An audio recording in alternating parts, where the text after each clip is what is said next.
We are back, and it is baseball season. We are live on the Bullpen Podcast. Welcome into a fun show. We are back after I was out on hiatus. Got a little bit of a something or other. Bug took me out last Wednesday, so I do apologize, but back and better than ever.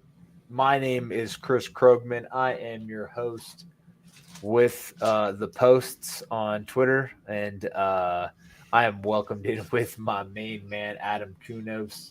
He is back from his travels. I won't say vacation because, a death in the family is never a vacation, but he did visit other cities, so he was traveling. You are awesome and amazing listeners. All two of you can find us on Twitter. I am at Shy Bears 1985. Adam is at Kunos 19. You can follow the show at the Bullpen Pod, 2 E's, sponsored by Fanatics. Head on over to Fanatics for all of your 4th of July hats and shirts. They have America themed fireworks hats for all of the teams with mostly red, white, and blue. There is absolutely not. Yeah, only that's so like most of the teams that have blue are blue, and then like the Royals who are blue are red. The Blue Jays who are blue are red. The Rangers who have had red hats in the past with a white logo, which is sick as fuck if you've ever seen those. They're blue. So I just calling those weird ones out. Yankees, of course, get to keep their blue. Reds are red. The Guardians are red. Just naming a bunch of things now. Anyway, go check out the hats over at Fanatics. Adam, I rarely like spin-off, tchotchke fucking hats, and I'm gonna stick with that here. I don't really care for these. I don't whatever. Like City Connect, right? That's like one of these spin-off things, but on steroids because they went all out to find it. Like these yearly things that they come out with, like let's say like draft hats, right? Those come out every year for every sport, and they usually look like shit, in my opinion. But anyway, how are you tonight, man? I am doing good. It's a crazy week. So yeah, we're back from travels. I am going to say something about the 4th of July hats. The Toronto Blue Jays, who are Canadian, are sporting a U.S. pattern. That has never been done. Usually for 4th of July, they'll support a Canadian flag theme, as I remember in the past. This is the first time I think, with the exception, I believe, after 9/11, where they did wear American flag patches on the hat and jerseys, that they're having an American-themed hat, which I believe is weird since they are a Canadian-based franchise. Where's the Expos? Is what I'm missing. Oh, the Expos are now the Nationals. I hate to break that news to you. What? When did this happen? Stop the presses. Yeah, so the Expos that won the World Series a few years ago. You talking about the Expos that could have won the '94 World Series? Should have. Won the that's they say all that, but like they could have pulled the Dodgers and just completely collapsed. They could have. We don't know, but that team was legit, and obviously is one of Adam and I's favorite historical teams. Yeah, shout out Andres Galarraga. So, are you doing well, friend? You made a comment about the Blue Jays, who are red hot in the baseball world, but other than that, how you doing, man? Doing good, yeah. So we were on the road last week, as you mentioned, for a family death. So we were up seeing some family. We did see some sights while we were up in good old Boston. Happened to catch the Believe in Monsters podcast on Tuesday, so I'll give a shout out to your other pod as well. Look at this guy. Look at this guy. Such a sweetheart. Back for a couple days, and then I leave for Canada, ironically, on Friday for a Alaska cruise. Are you allowed in Canada? I am fully vaccinated. I am boosted. I should be allowed in Canada. Do bring you have a pass? across. You have your passport, right? We have our passports. We have all proof of documentations that I am a human being. I am not a zombie. So I was a bit of a I'm gonna say a dumbass when I was younger because I don't condone this behavior whatsoever now that I'm grown and have two kids. But I have two DUIs from when I was in my 20s, and I'm obviously 40 something now. So my understanding is that I'm not allowed in Canada because of Oh, that, which I think is absolutely absurd. So while you're there, if you could talk to the Mounties and just, get my name cleared, that'd be great. if I see Justin Trudeau, I will have a meeting with him and get your name clear so you can come to good old Canada and have good old poutine and Canadian bacon.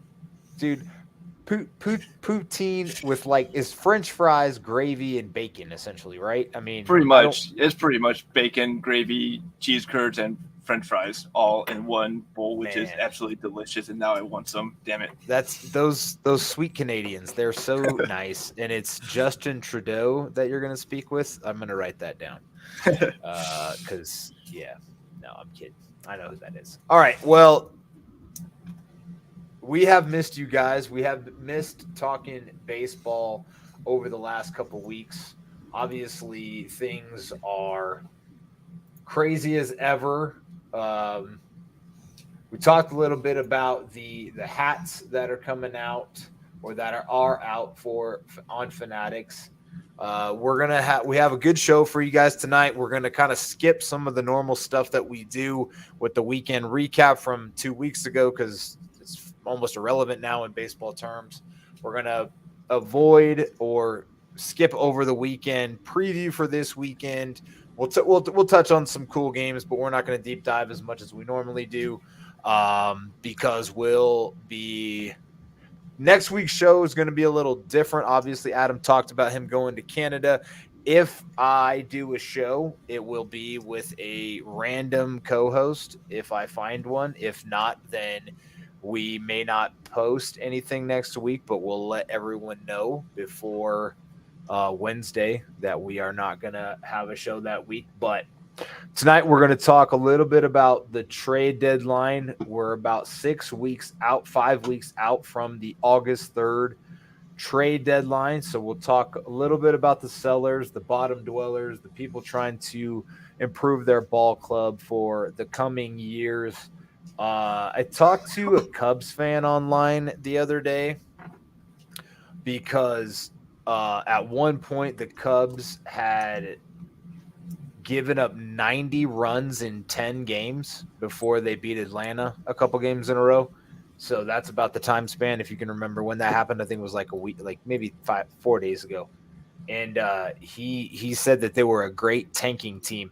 And it made me think like the way the Major League Baseball draft is structured, the way they structured the CBA and everything. Adam, can you remind me and the folks at home, did they implement a lottery system to avoid tanking or not?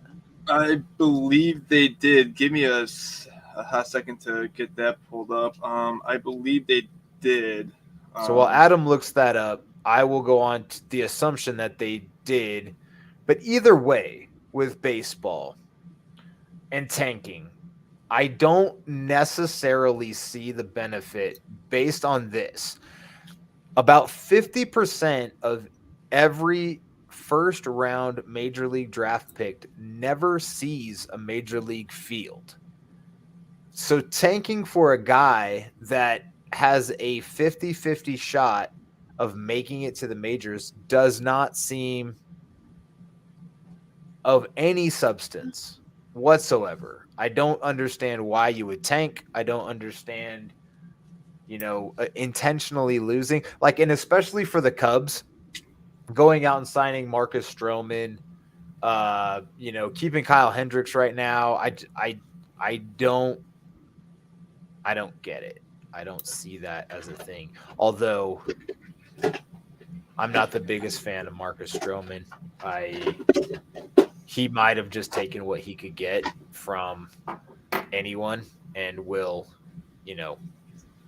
say things to the contrary because that's who he is. But regardless, Adam, do you think tanking is a thing in baseball, or what I think it is more like small market teams tanking for the purpose of getting top talent so that they can remain cheap, and they don't really care if they make it to the majors and are good or bad. Their names, their prospects. Every baseball fan loves prospects because it's a glimmer of hope in an otherwise dismal season, or it's a guy that could give your good team a shot in the arm to be great. So my thing with tanking is obviously it's a little different in baseball than any other sport because unfortunately I could not find if Major League Baseball has a draft lottery. But when you look at the NFL, NHL, NBA, you will see teams purposely tanking towards the end of the season just to get that high draft pick. I mean, Browns, Lions in the NFL. Sorry, my apologies to any Cleveland or Detroit fans. Pelicans in the NBA. Phoenix Coyotes or Arizona Coyotes in the NHL. I mean, just these bottom dweller teams that will bring on some mid-level contracts. They'll bring on some veterans, but then we'll trade away these veterans halfway through the season just so they can bring in prospects, bring in young talent, and we'll just purposely lose. I don't see a benefit to tanking at all, regardless if you're going to be going into a lottery draft or not. My theory is tanking is just a cheap way to end the season. It pretty much tells your fans we've given up. It's like, okay, this season's a waste. We're just gonna give up. We're just gonna go out and lose. We're not gonna go out and give two shits about what happens on the field. I hate tanking. I don't like seeing it, but it's something that unfortunately we do see year after year, and I think we see it more. I'm trying to figure out which sport I can say we see tanking more. And I think I'm going to agree with my wife who's shot football from the distance. Yeah, NFL, you see NFL tanks a little more obvious than you would in baseball and basketball and hockey. See, the stupid thing to do in football. So NFL tanking essentially works by playing shittier players or giving the young guys a chance, as I air quote that, because you do want to show your young guys out, but you don't want to win, so you play lesser talent because you can't play football at a half speed or you'll get hurt. So I did find that the first 6 selections in the amateur draft will be awarded via lottery. The 3 teams with the worst record will each have a 16.5% chance at the first selection. 11 teams will have less than a 5% chance at the first pick. So the Cubs aren't bad enough either to tank. I mean, I am picking on my buddy a little bit, and that's totally fine. And I'm using this as an example. If you feel this way about your club that they should tank, it's kind of pointless. I mean, to get a top 3 worst record, you're terrible. You're Kansas City, or even Baltimore is not that bad. No.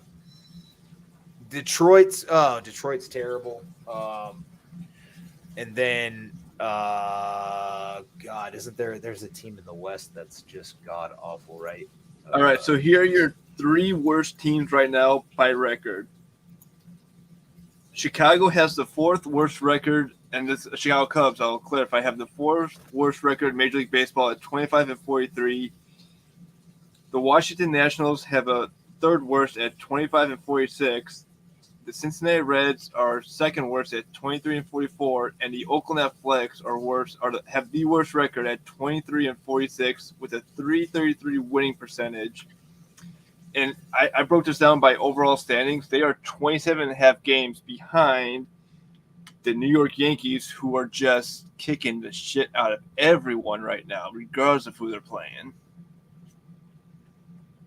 Yeah, the Royals and Tigers aren't much better than any of those teams, but you're right. You are correct, Adam. So I just don't see the benefit of tanking, but it is I'm glad I found that article. It's called blessyouboys.com. It gives a good breakdown of all of the rule changes. So the draft got reduced to 20 rounds. After the lottery, it goes to the first 6 picks after will be determined by playoff finish, then revenue sharing, and then winning percentage. I don't know if we're gonna do a draft episode. That's sometime in July. It's the draft. The MLB draft is a little different than the NBA or the NFL because there's a lot more rounds. There's a lot more talent, and now there isn't potentially an international draft this year. They have until July 25th to decide if they're going to do that. Haven't seen anything on that, so I assume they haven't done that yet. Knowing Major League Baseball, they'll do it on July 24th at the absolute 11th hour. But fun stuff. Talk about the tanking and the differences in the sports and the MLB draft. I like drafts. Like I said, everybody likes prospects. Everybody likes the hope of the future. Either if you're a good team, having a guy get called up in September, or if you're a lesser team, building towards that future. Like take the Pirates, right? That team Yeah. is going to be a lot of fun soon. Brian Hayes, O'Neal Cruz just got called up. That kid's electric. They have some good young pitching. So if you do it right, and if you get some good picks, you could be on your way. Plus, like the bigger teams get to buy contracts essentially. So that's the international draft should actually be pretty interesting. But Yeah, anyway, and one thing with the MLB draft, it's not as well known as your other drafts. Like the NFL draft, you have draft parties. You have people who, like parties for the NFL draft. I've been to a couple of NFL draft parties myself, and I've done times where I grilled out for the NFL draft and I've watched all 3 days of the draft back to back to back. always in the NBA draft, it's one night, it's 2 rounds, and it's Yeah. lickety split. You're done, in and out. I would MLB say, draft, they're televising it finally, which is kind of cool. yeah, and I remember when I first moved down to Florida, I almost had a chance to go to the draft when it was held over at the sports complex, but unfortunately wasn't able to get over there because I don't believe they were selling tickets at the time to the draft. But yeah, it's weird that they do it in the middle of the season. If they do like every other sport where they do it in the off season, like December, January, so it's just weird that it's in the middle of the season where a lot of people are more focused on the standings, their current team, and it's like, oh wait, the draft's going on. Yeah, for it being an event, I mean, like, it'd be cool is if they kind of tied it into All-Star Weekend because everybody else is off, or at least have it during that break, which I think it might be pretty close to that time. I think it actually is. Let me look up when the draft is. Hold on 1 second. I think it's like July 11th, and the All-Star game is. So that's actually really smart of baseball to tie that all in as one big hoopla event, because you're right, Adam. In the middle of the season, it is odd, but if you look at kind of the underlying things we're talking about with it, these guys like NFL and NBA guys, they're playing next year.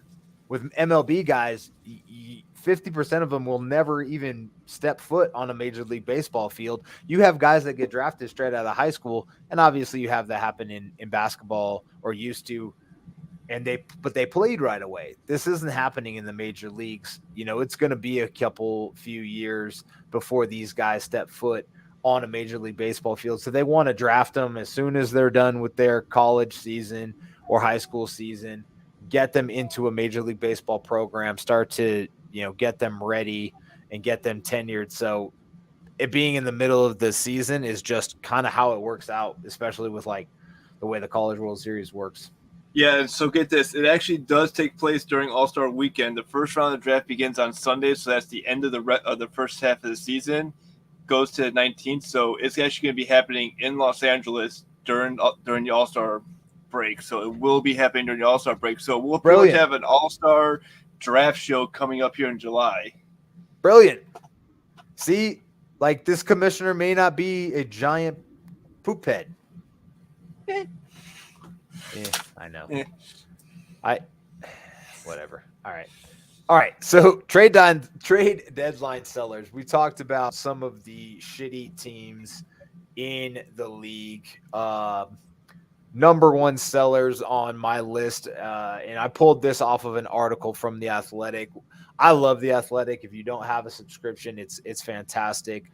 They have phenomenal articles. They are mini novels, almost all of them. I swear they're like 1,000-word minimums, but that's fine. Lots of details go into these things, and the writers are all fantastic. So, uh, the Baltimore Orioles are sellers. Do you agree, Adam? Oh, I hands down agree that the Orioles are going to be sellers at deadline. And the four players that you have listed, Mancini, Odor, Lies, and Lopez, I think they're all top targets for contenders. I say Trey Mancini more because if you're an NL team that's still looking for a DH, he would fit that. He would fit that NL DH role pretty well. Even AL contender would, who's still in search for DH. Yeah. So, like Adam mentioned, Trey Mancini, Ruffin Odor, Jordan Lyles, and closer Jorge Lopez are all guys that are targets for the Orioles. Bullpen guys always get dealt. So, one thing I found fascinating within this article is it talked about how many players got dealt last year and how many players they expect to get dealt this year. Adam, how many players? We know every team in baseball made a move last year. How many overall players do you think got moved last year? Overall players, Yeah. 30 teams. So you're talking at least 30, at least 60 players, probably. I'm gonna say 97. It was like 149. 149 players were traded last year. Yeah. I am way off on that one. Good thing I'm not taking I any mean, math they had to classes. include minor leaguers and everything. So Players to be that's named still, later. yeah, Players on that's injured, reserve, and everything. So okay, that makes more sense. groups of players to be named later, tens of players. Anyway, so Exactly. Baltimore Orioles, your first team that could be moving players. I'm not going to speculate on what they're looking for. If you're a baseball team that is a seller at the deadline, you are literally looking for anything to boost your farm system. So, arms, bats, position players. I'm sure that Baltimore is deep at some positions and not so much at others, and they'll look for the best deal possible. Then again, you never know. You see some of these trades and it just boggles my mind. I also don't know what the contract status is of any of these guys. A lot of the trade makeups now or construction happens around the contracts of these Major League Baseball players. And so guys that are on their last year of their deal, that used to not really matter so much when Adam and I were growing up, but now nobody wants to pay top dollar, top prospect for a rental player. You have a guy like Juan Soto, right? He's still under control for another year. He's not getting moved, so don't like let's not get our hopes up here.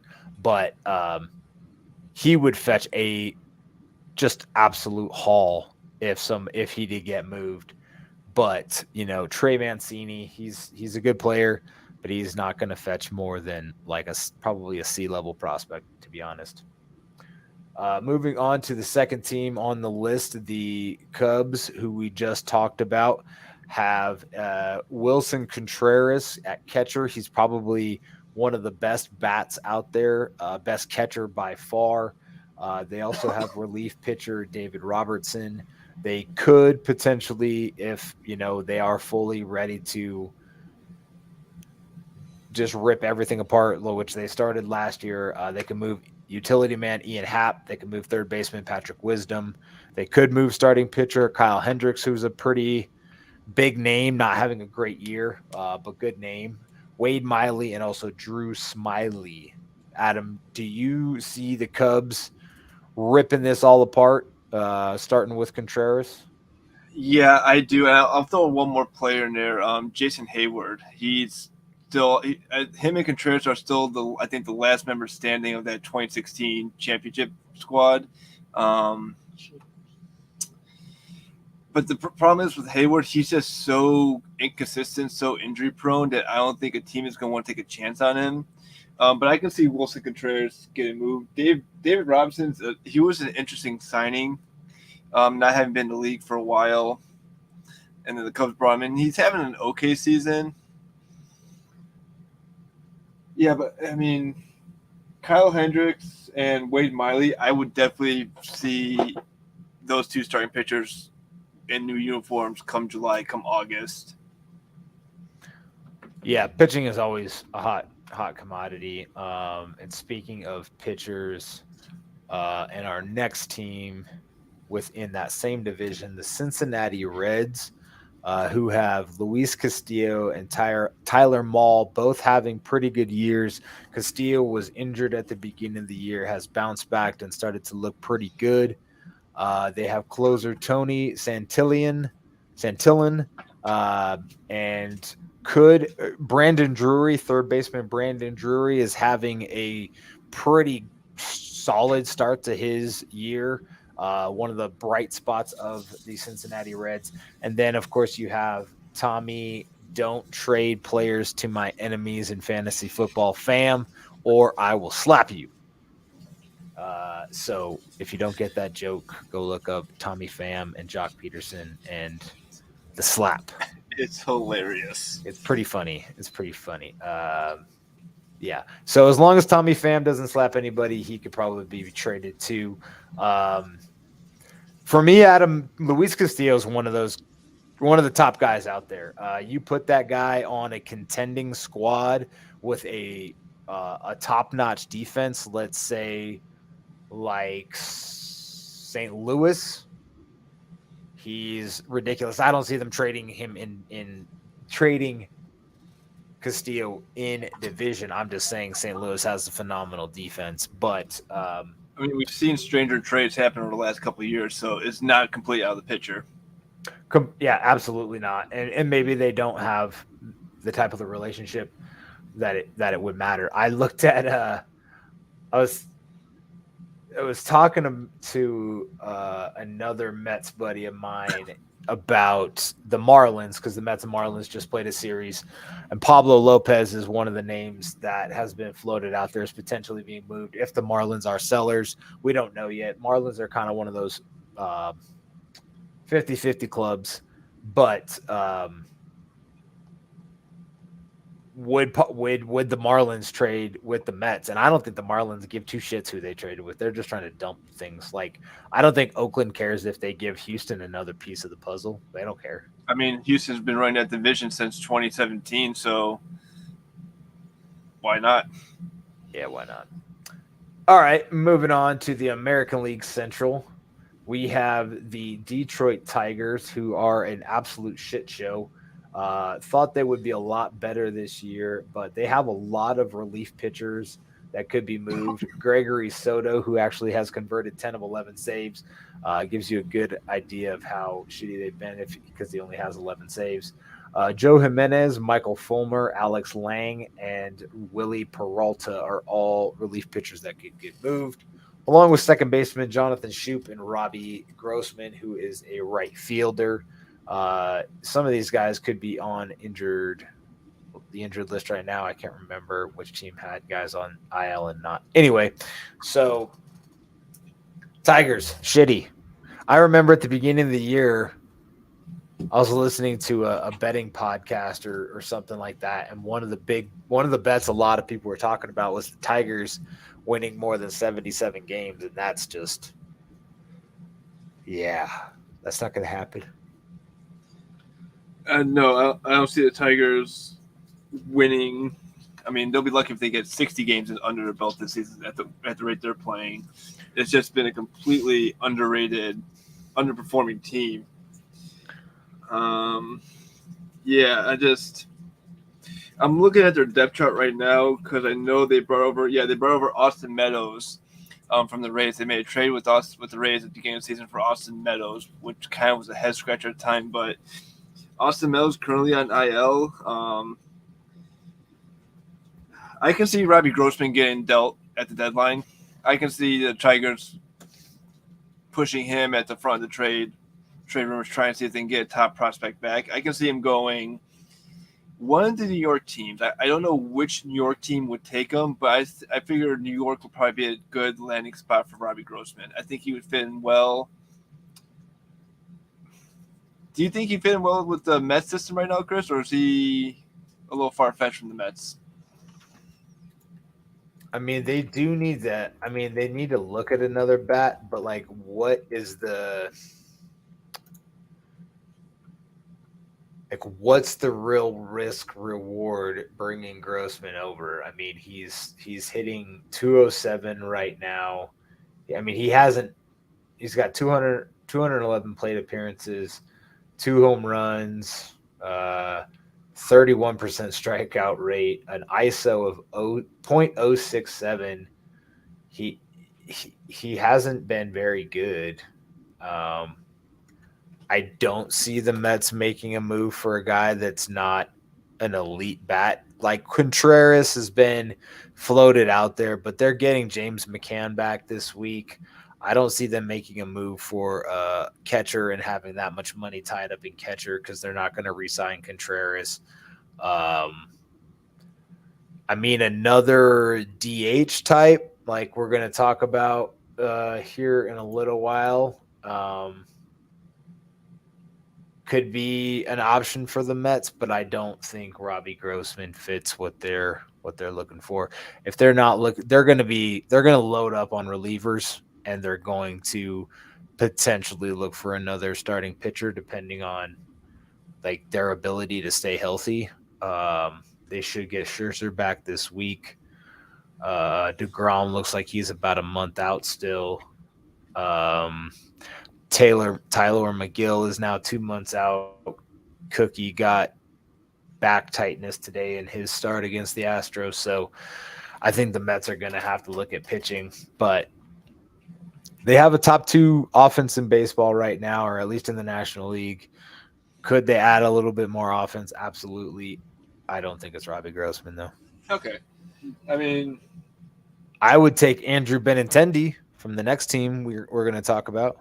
yeah, so let's go to the next team. And you got the Royals coming up, Andrew Benintendi, Whit Merrifield, Hunter Dozier, Dash Stopmount, and Scott Barrow. The last two are relief pitchers.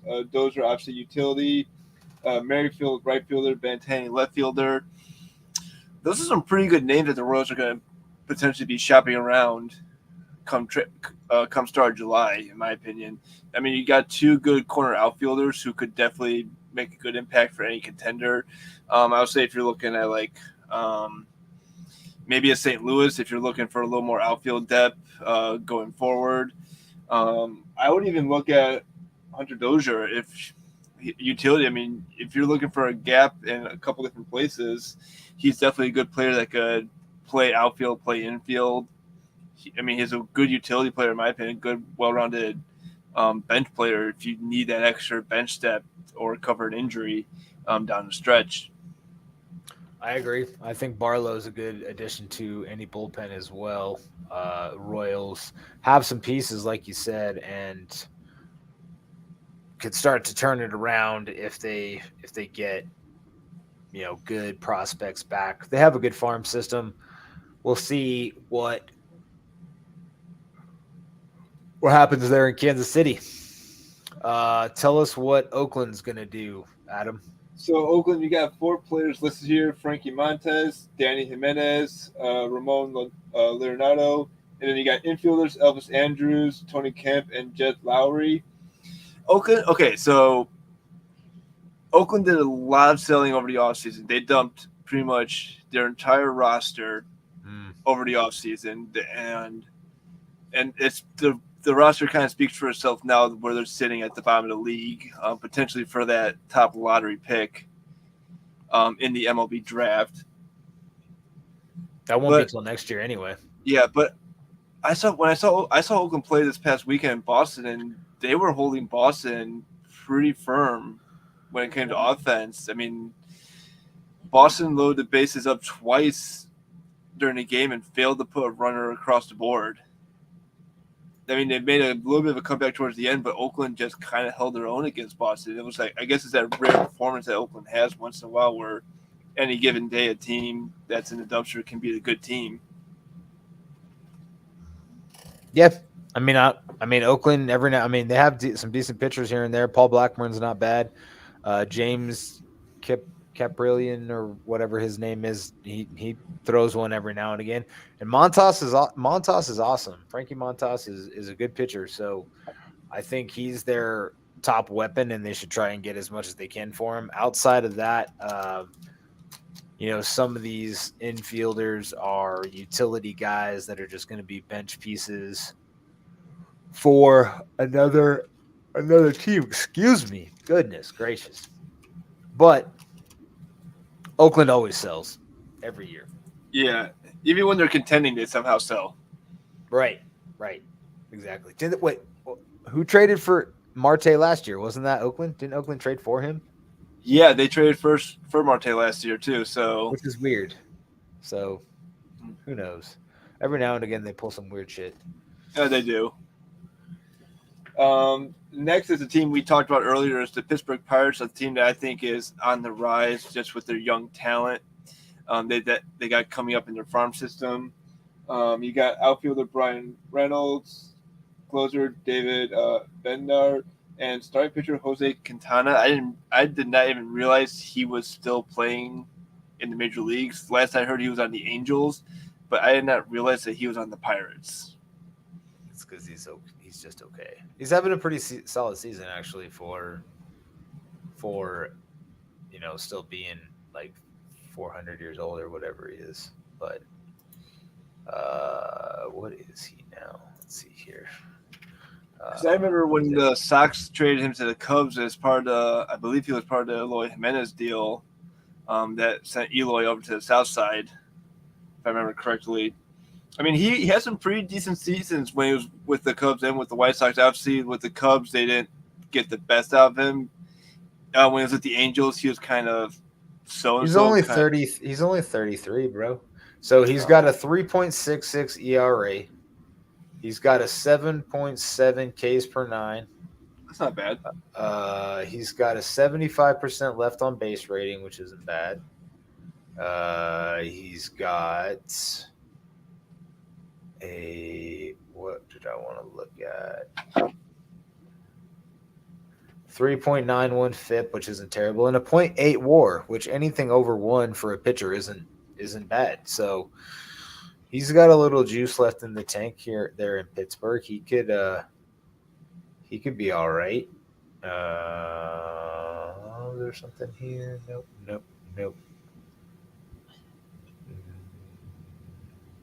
Anyway. Yeah, so he's another gentleman that could be moved. And last but definitely not least, Adam, the Washington Nationals. They have some pieces. What are they gonna cook up? So you got first baseman Josh Bell, DH Nelson Cruz, closer Tanner Rainey, right-handed pitcher Steve Cheswick, and right-handed pitcher Kyle Finnegan.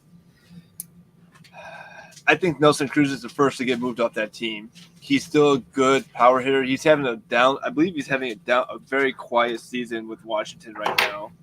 Because usually he's still raking up the home runs. I mean, he did last year with the last couple seasons with Minnesota.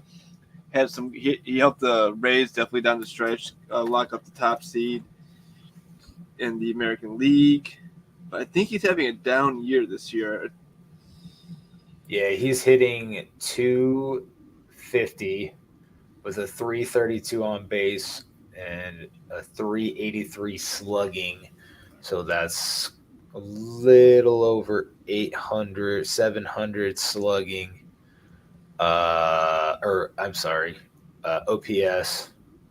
He's got a .133 ISO, which you're looking for about 0.2 in that category. That's how hard a ball gets hit, more or less.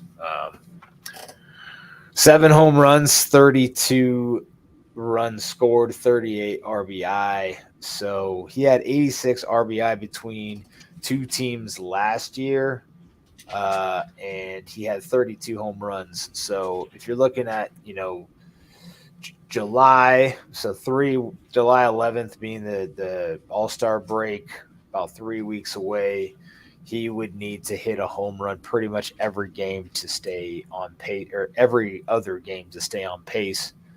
Shit, dude, almost every game to stay on pace with last year's numbers. So, yeah, he's definitely having a down year.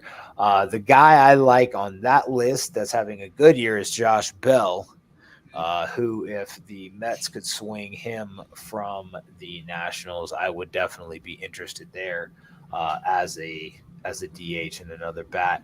They would have to move some people around in other trade deadline deals for pitching. So, like JD Davis and Dom Smith, who Dom Smith's been optioned down to the minors this year for some reason. Well, he was shitty. Let's be honest. But they could swing it. But I don't know. Like if JD Davis brings them, a top end closer or a Frankie Montas or somebody like that, then I'm all for moving things around and bringing in like a Josh Bell, he shouldn't cost that much, but he's a nice player. No, I agree. I think Josh Bell is definitely your probably top player from the Nationals who could be one of the first players move, and I think the Nationals will be smart to make sure they get the best deal possible out of him because he is having a good season. So yeah, but I like these 8 teams that went over as potential sellers. I think these are your definite 8 teams that are locked in as sellers going into the trade deadline here in July. Yeah, me too. There's going to be more teams that probably move into that sellers role. There's going to be teams that start to pick up some steam and move into the buyer's market, a la Boston, who now has the same record as the Tampa Bay Rays, which is just shocking. They've been playing 700 baseball over the last couple of weeks, maybe even longer than that, and they're just raking. So you could see those kind of teams or others pick up steam and be buyers. We saw the Braves last year, who we thought, once Acuna went down, that they weren't going to be much of a threat in the National League East, and they ended up going out and making all kinds of trade deadline deals, and it worked out. It worked out in their favor. They won the World Series.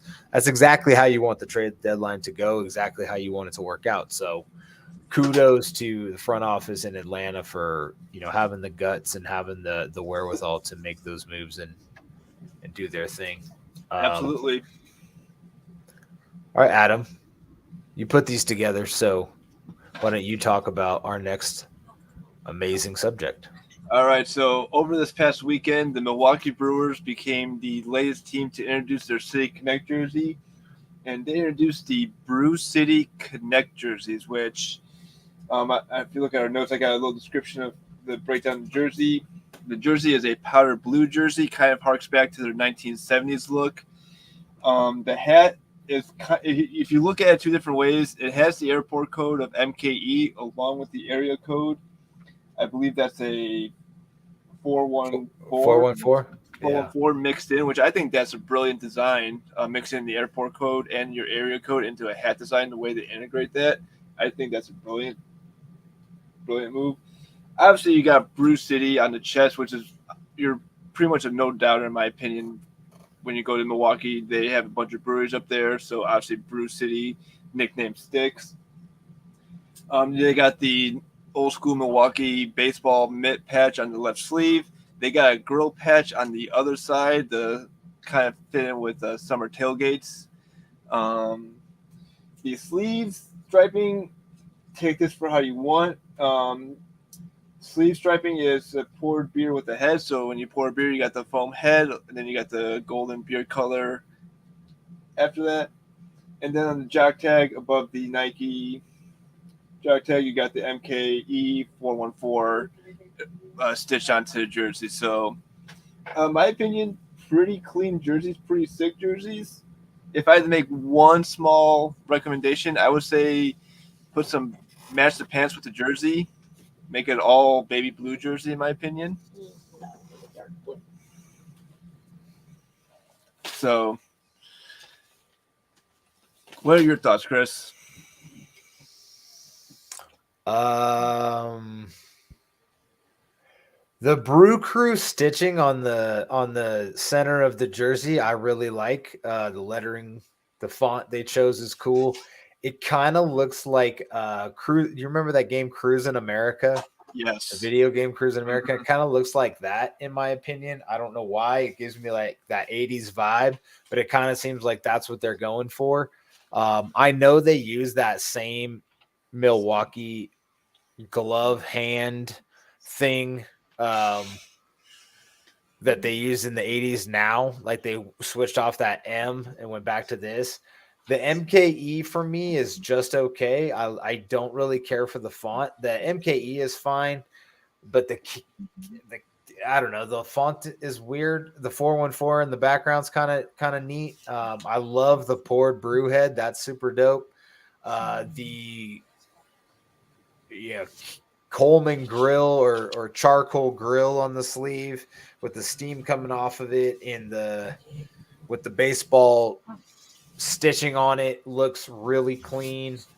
It's a fine jersey. I'd probably put it middle of the pack of all of them. I mean, it's not wowing me and it's not Colorado. So funny you mention that. So on our trip last week, I had my wife rank the City Connect jerseys, excluding Milwaukee because didn't put their jersey out.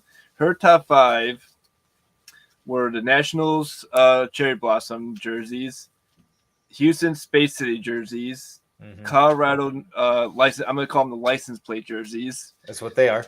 The Miami jerseys, the Miami Cuban jerseys. I'll say because it was like a Cuban cigar baseball team. Okay. And then the South Side jerseys were her top 5. Okay. Cool. I mean, we're in year 2 of this program with the Nike and City Connect, and I think that we're seeing designs that I don't think we would have thought of. I'm gonna throw Colorado out there. I did not expect Colorado to go look at the back of a car and go license plate, do it. I thought they would do something a little more different with the colors of the sunset, like you got the yellow, red, orange, kind of like what you see in like some of the T-shirts that they sell out in Denver.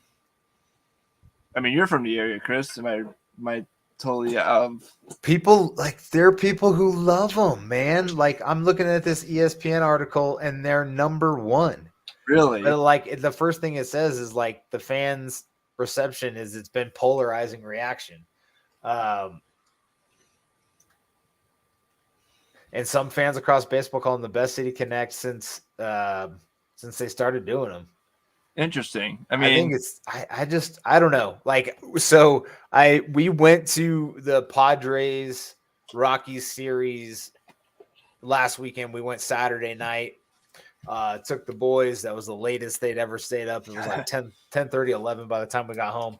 And they rocked the jerseys. And I was talking to a friend that was also at the game, and they were like, "What's with these jerseys?"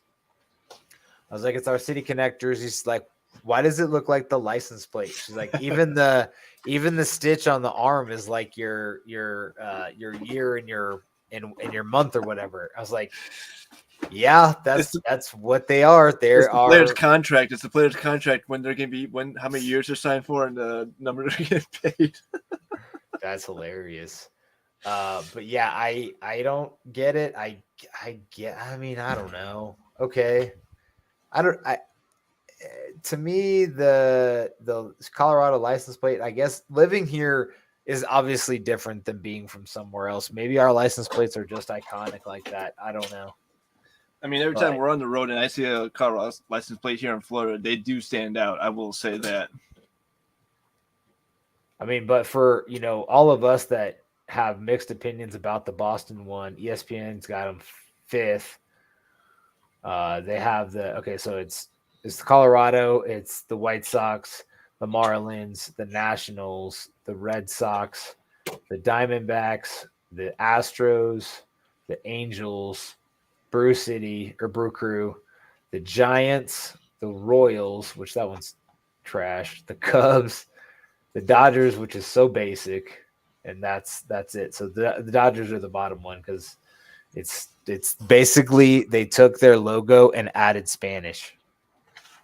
Pretty much Los Dodgers. Los Dodgers. That's and that's great. It's great for like it is absolute connection to the city, and what made the Dodgers very popular was that Hispanic fan base. So no disrespect at all to the connection of the city, but you didn't do anything with it. Why didn't you make it like a Spanish flag or like a Mexican flag, or like add more heritage to it than just adding the in Spanish? Los Dodgers.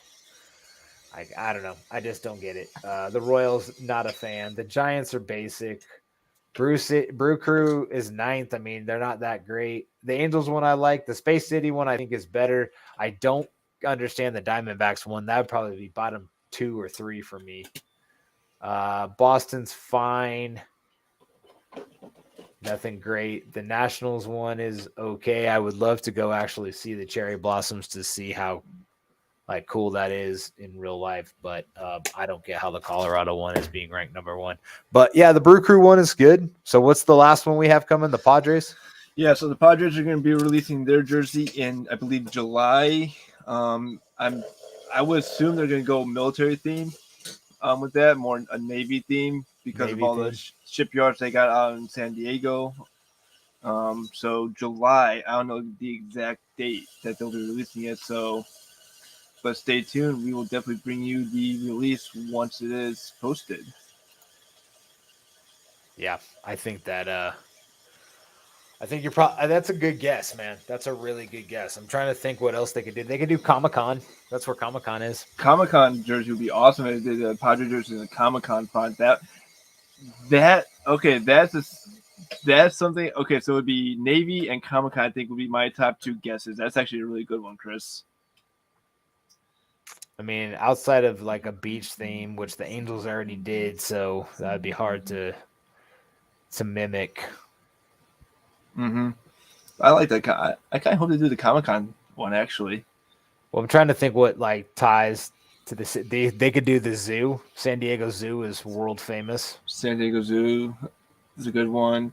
I mean, I think someone floated around the idea of SeaWorld, but you got SeaWorld in Texas, Orlando, so it's not really a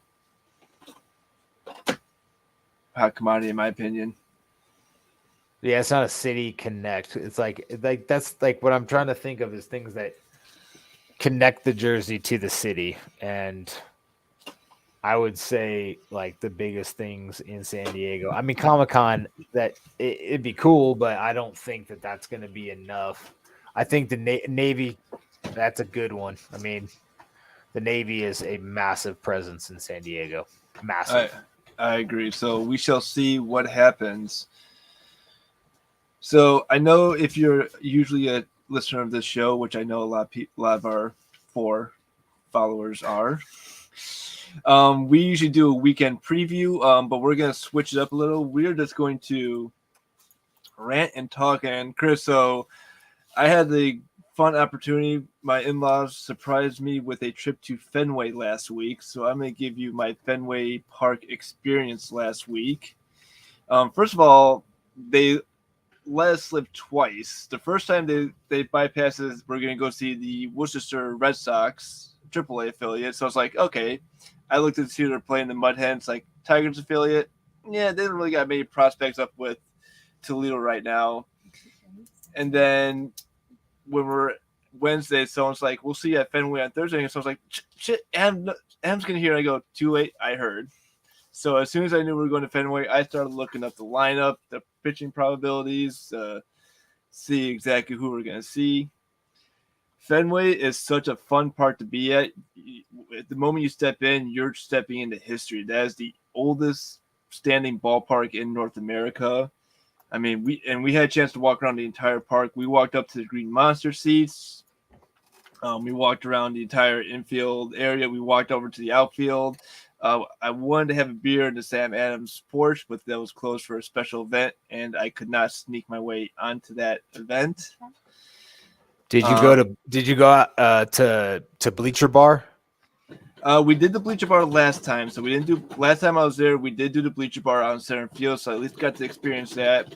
But we did get some Fenway Franks. I did have a couple of Sam Adams Wicked Easy was the brew that they were selling at the park. We were sitting on the first base side, section 8, down the right field line towards Pesky's Poles, so we had a pretty good view of the game. Except for the one seat that I was sitting in, as soon as I looked forward, it was a post. So every time I was trying to look at the pitcher, I would see a metal beam. But there was plenty of open seats, so we moved around. We went out to the outfield towards the end of the game. We found the famous red seat that designates Ted Williams' longest home run, so we got a picture of that. Nice. Got some souvenir cups that I have one at the house, one at my desk at work. My wife got me a first visit button, so it was like almost like a Disney visit with the first visit to Fenway. Yeah, I've seen those from other people. I think Juan posted one last year of like his first visit to Wrigley, which I mean, so I texted my sister saying like, "Hey, this reminds me of Wrigley Field," and she responded, "But nicer, right?" I go, "Pretty much." That's but funny. It was a fun experience. I enjoyed it. We stayed the entire game. We were almost fortunate to see some extra inning baseball. The Red Sox did try to make a comeback, but ended up coming up short. So we was seeing free baseball. The ghost runner at second. We almost saw the City Connect jerseys live. I think they were slated to wear. They started wearing those the series after Oakland. But I did see some of the fans walk around the City Connect jerseys, and I hate to say this, in person they do look a lot better. They look a lot better in person than on TV. Even my wife agrees with that. That's pretty funny. Did you? What else did you do around the city? So I like Boston a lot. I just don't like driving around Boston. Oh no, driving in Boston's a pain in the ass. We had to drop my sister-in-law off at the airport, and Siri took us on a not so great tour of the city to where some not, I would say, friendly parts of the city. But we did do the Sam Adams Brewery tour on Friday. We went to the Sam Adams Brewery tour, so it was my second time over there. As soon as you walk in a tour, they give you a beer. You walk in a tap room, you try the lager, and then you try a beer that they're working on. So I tried a guava mango IPA, which was actually pretty good. So yeah, they gave you a free pint glass. They give you free Sam Adams pint glass. So I got 2 more pint glasses, a couple of tap room shot glasses, and then they have a brewery there. So we got there. I had a flight. Before we went on a tour, my father-in-law brought me another beer prior to the tour, so so you were sauced by the time you were like watching them make beer. It was fun watching them make beer. Going, I'm getting more thirsty by and the guy that was talking, he had that thick Boston accent. I mean, he had the thick Boston accent, so you can definitely tell he was from the area, and he was very knowledgeable about the beer too. So. And you can tell he had a good passion for it too. They better be knowledgeable about the beer. Even the Coors people here, because the Coors factory is 20 minutes from my house, and like I tell you, that fresh of their beer is amazing. I mean, any beer that fresh is really good. I'm not a big Coors Light fan anymore. I'm a grown up now with taste buds, so I'm about to say I started drinking Coors Light when I turned 21. Right, like that's something you drink like when you're golfing or playing softball or something. Something you don't want to be like way down with an IPA or get a buzz too soon. But nothing wrong with it. I just don't. It's just not preference anymore.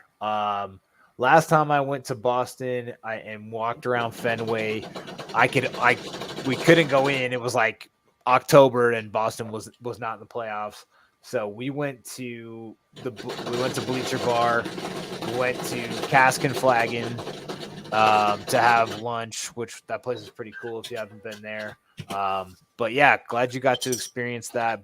Fenway's super cool, oldest park in in baseball. So that's awesome. And Boston, the city, is just phenomenal for history and whatnot. I know you're a history guy, so Yeah, so my wife had a chance to go sailing at night. One of our friends that we were staying with took her sailing, and her mom-in-law sailing, or sorry, not her mother actually, sailing in the Boston Harbor at night. So she got some pretty good pictures of the city at night. I did not go because I was trying to catch up on homework while we were on the road. So and they go well, and yeah, that's probably not a good idea with all the beer that was in your belly. that was way before the beer in my belly too. So um, Good shit, man. Good shit. but I Um, mean she like I said, I love my wife when it comes to sporting events. She loves watching live baseball. So every time we go to a stadium now, we try to find the Mickey All-Star statues from the 2010 All-Star game. So we did find the Mickey Red Sox statue. So it's kind of like a little scavenger hunt. So we found the one in Arizona. We found the one in Colorado and Washington. So we've seen 4 out of the 30 teams. Did not see the ones when I was in Chicago because the All-Star game, it was out in Anaheim at the time. So it's just a fun experience when you go to a live baseball game. absolutely, absolutely. And ballpark food is so good and so bad at the same Mm-hmm. time. It's like it's terrible for you, but it's delicious It's so, and I it's mean, outrageously overpriced. outrageous overpriced, but oh my God, you just can't help but just indulge in that food. For sure, man. For sure. Well, anything else you want to talk about tonight, Mr. Kunos? We are about the hour mark. Oh, we are see that we're just over the hour mark. It's been fun. I know we were off last week, Chris. It's been fun to talking baseball, getting back into it. I know next week's gonna be a little different. I will be on a cruise with my wife. We will be eating our weight of food and drinking our weight in drinks. So we're just gonna have a great time in Alaska. As we're gonna see the sites. We're going hiking in one of the cities. We're gonna be canoeing out to a glacier, hiking on an actual glacier while we're in Alaska, and we're just gonna have a great time. We're gonna spend a couple days in Vancouver before we get on the ship. So it's just gonna be a fun week and a half away from work, away from reality. Are Mickey and Minnie joining you on the Disney cruise, or are they going They to stay in Florida? no, Mickey and me will be on the cruise, so there will be characters on the cruise.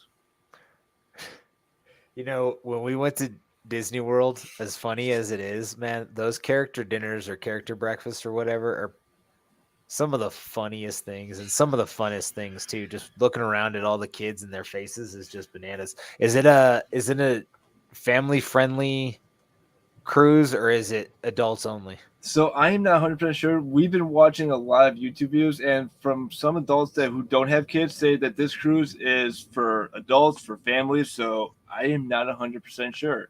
But going back to what you said about the characters, there was one night my family came down for vacation. We went to the Liberty Tree, and Chip and Dale were running around, and you can tell the characters were just having a blast. They were going around unscrewing salt and pepper shakers, giving the character a hard time, throwing napkins at each other. I think one sat down at a table and tried to push a kid out to steal his food. It was just hilarious. That's awesome. That's super awesome. We went to a breakfast at like a tiki style Ohana. restaurant in yeah, and so Lilu and Stitch were there, and that was whatever. I ain't seen that movie. So they were there, and that was pretty funny and pretty cool. And then the girl that we were with, that it was her birthday, she wanted to do a princess dinner, so we went to a steak dinner one night inside the park, and like 5 or 6 of the princesses were there. So yeah, I Disney's a whole draw, and I can't believe y'all are going on a Disney cruise when you work at Disney. It just you wanted to get away from work, and you're like, oh, I'm just gonna bring it with me. I hate to say it, but I mean, I've been told that after Disney cruise, I'm not going to want to do any other vacation. My wife's like, we're gonna be traveling out to Colorado, and be like, where's the damn cruise ships? Like, we're in the plains. There's no ocean out here. There's no boat for you to get on. So, I have been told I'm going to enjoy this. I am looking forward to it. We fly out Friday morning at the butt crack of dawn. So, We are looking forward to it. That sounds like an absolute blast of a good time, man. So enjoy, have fun. I will hold down the fort here. Maybe we'll have a surprise host join me. Maybe we'll just have Lucas come on and turn this into a full blown Mets takeover. There you go. I love it. So I love it. we'll see what happens. Maybe we'll get Juan on here and turn it into a White Sox takeover, or maybe I'll just sit here and talk to myself. I don't know. You got plenty of choices. Lots of choices, lots of options. Well, it has been fun talking to you about baseball again, Adam. It's getting to the time of the season where it's getting really fun. The cream is rising to the top. We are, the men are separating themselves from the boys. Some of the teams we thought were going to be really good are really good. Some of the teams that we thought were going to be better need to fire their manager. So we'll talk about that in the coming weeks as well. Yep, that's the one. So, ladies and gentlemen, have a wonderful evening. Have a good night, everyone. We'll see you next week.